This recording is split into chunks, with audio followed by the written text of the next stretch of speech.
I am going to say this is top tier M. Night, and this is getting some pretty puzzling, polarizing views. Some people are giving this very, very low grade. I don't know why. So let's get down to it. Is it a good horror film? Yes. Is it a good thriller? Yes. But perhaps will the politics and thematics, the themos, offend some people? Apparently so. If you don't know already, M. Night is a bit of a Christian. He's also a bit of a conservative. Again, I'm more on the left than he is, but I'm not like a super diehard atheist. I look at both sides of that argument, but this one definitely will tip towards the pro-God end of the spectrum.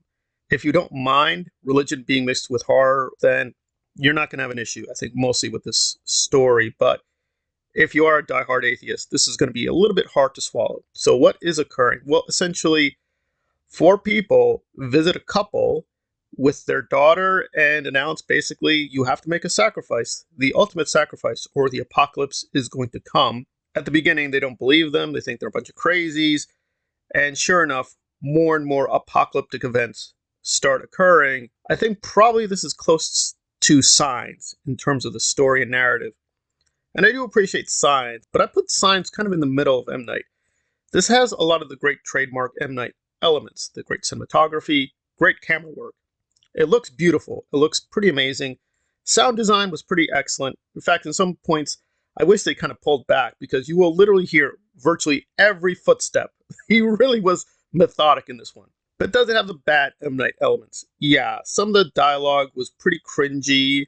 In some places, the dialogue revealed too much. They could have cut that, or it could have been reshaped to be stronger. M. Night just has his style, so his dialogue is sometimes laughably stupid, George Lucas style, or it's actually pretty good, but it is his style, so it wasn't too distracting. And yes, you do have a few M. Night isms, the way he guides the camera and distorts perspective, the way he composes shots. I like it, but if you've seen his other films, you're going to be like, we've seen this before. Can you move on?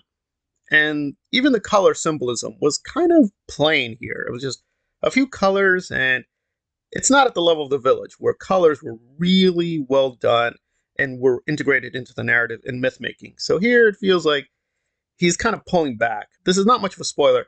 There is no massive M. Night twist. I know that's bizarre to understand, but basically there are twists within the main plot, but when we get to the end, there's not going to be this super cosmic M. Night, oh, it was all a trick. That's not what he's going for. So if you're going to pay your ticket to get the M. Night super twist, there's no double, triple whammy twist. It's kind of a plain old twist. That may be a little disappointing for some of his fans. Overall, I think the performances were pretty strong, though in a few places I did sense it was getting a little weird and silly. And I'm going to repeat what a lot of people are saying. This is definitely a Dave Bautista showcase, and he does a pretty good job. And it's very subtle. It's not what you would think, given his massive body. They do use his physicality, but not too much. So it's basically a kind of war of the mind between basically these, I guess you want to call them fanatics, and the couple and the daughter. The daughter was pretty good.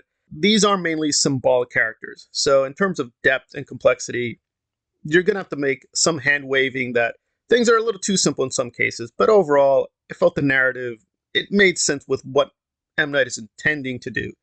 So it is a pretty good thriller. It is a pretty good horror film. But given the R rating, it may not be bloody or gory or shocking enough for some people. I think for what they're trying to do, it was appropriately shocking. But I was a little surprised this got an R rating. Because I'm like, well, yeah, maybe one or two shots could have been cut. But so if you're an M. Night fan, you're not going to be disappointed.